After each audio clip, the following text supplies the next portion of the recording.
After Sharon Stone was finally treated for her brain bleed and went home, her symptoms then got worse, which is the opposite of what happened during my stroke recovery. I asked our AI dynamic duo, is it common for new symptoms to crop up or symptoms to get worse during recovery? And what should one do if that happens? This is part 3 of our series on Sharon Stone's stroke.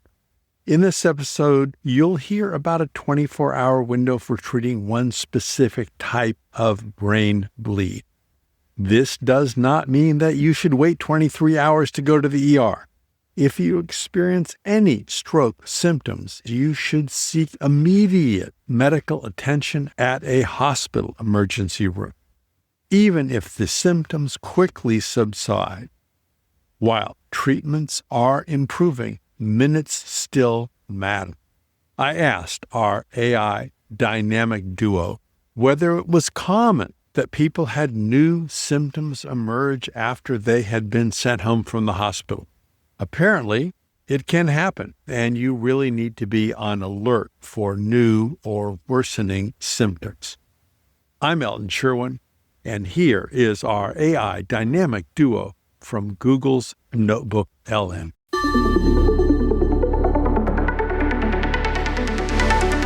Okay, let's get into this. We've got a listener question about a medical timeline that just seems completely backward. Right. It centers on one of the most severe things that can happen in the brain, an aneurysmal subarachnoid hemorrhage, or ASAH.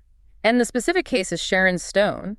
The puzzle here is that she gets treatment for this massive brain bleed, she stabilizes, and then apparently goes home almost symptom-free. But then it all reverses. Exactly. After she's home, her symptoms get dramatically worse. We're talking severe stuttering, dragging her foot, new pains, seizures.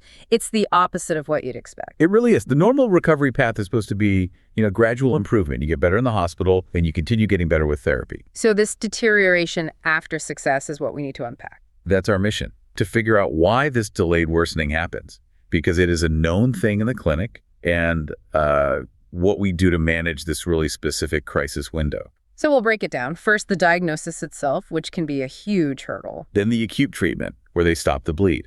And finally, that crucial danger zone period after treatment, which really gets to the heart of the listener's question. Let's start at the beginning. Diagnosis. Right, where time is everything. And in Stone's case, a lot of time was lost. She said doctors initially thought she was faking it. Which is just a terrible situation to be in. It took 9 days and a second angiogram to find the ruptured artery. 9 days. That delay is almost unbelievable. It really highlights how difficult ASAH can be to diagnose in a busy ER. The classic sign is a thunderclap headache. Yeah. 0 to maximal pain instantly, but even that can get missed. And because it's so tricky, the way doctors even look for it is changing fast. It is. For years, the protocol was a CT scan. If that was negative, the next step was almost always a lumbar puncture, an LP. A spinal tap, basically. Exactly, to look for blood in the spinal fluid.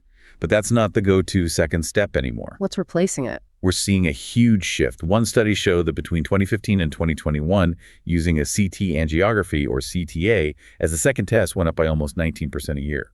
And at the same time, LP use dropped by 11% annually. So why the big pivot away from the spinal tap? Well, a couple of reasons. First, the CT scan can miss blood if the bleed happened more than a day ago. The body just cleans it up too fast. Okay. Second, the CTA lets doctors just cut to the chase. Instead of just proving there was a bleed, which is all the LP does, the CTA looks for the source. It looks for the aneurysm itself. So you find the structural problem immediately instead of just confirming the symptom. Precisely. But that still relies on a human reading the scan correctly.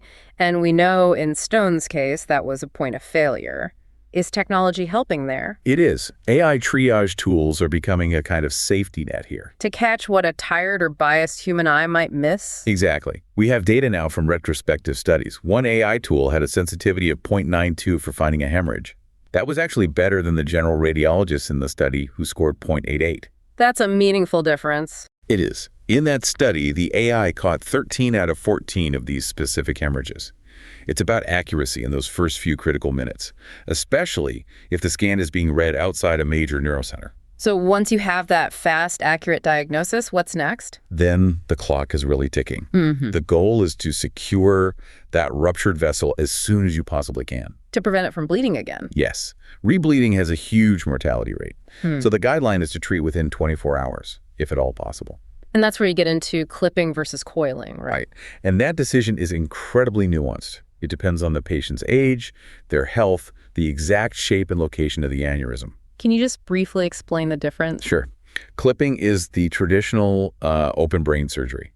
A surgeon puts a tiny metal clip across the neck of the aneurysm from the outside to shut it off. And coiling? Coiling is minimally invasive.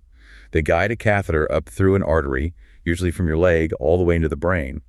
Then they feed tiny platinum coils into the aneurysm to pack it full from the inside. So it clots off? It clots off. One is an external fix, one is an internal one. But the goal for both is the same. The goal is always complete obliteration. If you leave even a small part of the aneurysm unsecured, the risk of it rebleeding later is substantially higher. Okay, so let's assume the treatment is successful, the bleed is contained, like in Stone's case. The acute crisis is over. Which brings us right back to the central mystery. Why does she then go home and get worse? Why the stuttering and the foot dragging weeks later? This is where we enter that danger zone. And the clinical answer is a condition called delayed cerebral ischemia, DCI. DCI, what is that? It is essentially a secondary stroke.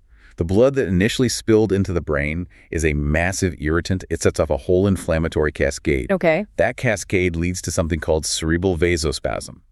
The large blood vessels in the brain start to narrow, to clamp down, choking off blood flow to healthy tissue. And that causes the new symptom. That causes the new symptoms. And here is the absolute key to the timing paradox. When does it happen? DCI happens in about 30% of patients.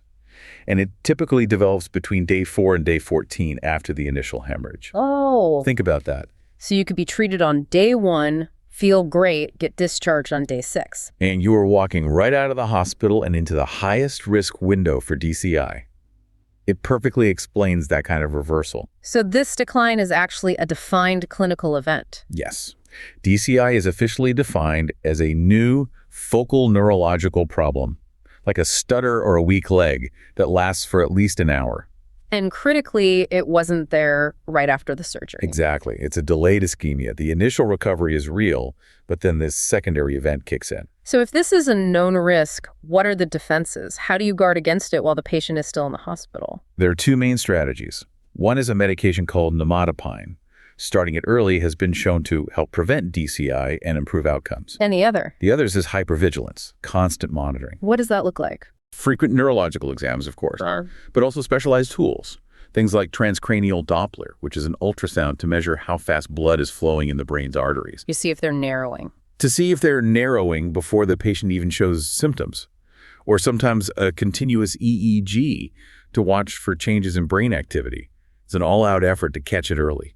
It really feels like discharging someone too soon from that specialized care is a huge gamble. It's a very delicate balance. Yeah. But even if a patient gets through that DCI window safely, the journey is far from over. Which brings us to the long-term issues.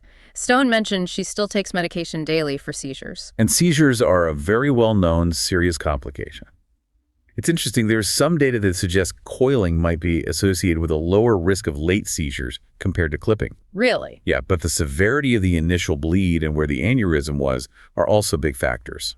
So once that DCI danger has passed, how quickly do you start rehab? As soon as possible. Early mobilization is key. Once that aneurysm is secure, getting the patient moving with a structured plan is really important. And that helps with long-term recovery. It does. It can improve how well a patient functions at discharge and even a full year later. It helps speed up that neurological recovery. But recovery isn't just physical, right? You mentioned these hidden burdens. That's the part we often miss. A standard follow-up exam might not catch the more complex cognitive issues. What do you mean? We recommend using specific screening tools to look for things like executive dysfunction, problems with planning, with focus, with memory, things you absolutely need to go back to work or just manage your daily life. So someone might look totally fine, they can walk and talk, but their ability to organize their thoughts is just gone. Exactly. And that's not even touching on the psychological side. Which is? We see very high rates of depression, anxiety, PTSD, a profoundly reduced quality of life that can stick around for years. The physical damage gets all the attention, but the emotional recovery is this long, invisible battle. So, to bring it all home, the scary backwards recovery our listener asked about, this delayed worsening. It's a known, predictable risk. It is. It's rooted right in the mechanism of delayed cerebral ischemia, hitting in that 4 to 14-day window after the bleed is fixed. It really just underscores how vital that initial diagnosis is, maybe with AI helping out, and how important it is to be in a specialized center. Absolutely. Because the crisis isn't over when the bleeding stops. That's just the end of phase 1. Phase 2 is just as dangerous. So here's something to really think about. If these hidden cognitive and psychological problems need special screening tools to even be found, Which they often do. then how many survivors, people who look physically recovered years later, are out there just silently struggling, battling these invisible impairments because no one ever thought to look for them?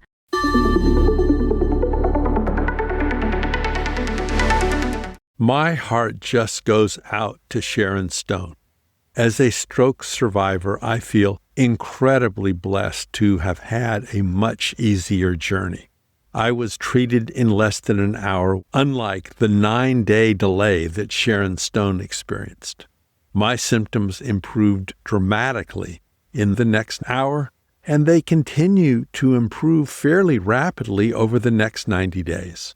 Then they continued gradually improving for the next 4 years. This is Elton Sherwin. Thanks for listening. Stay safe and stay healthy.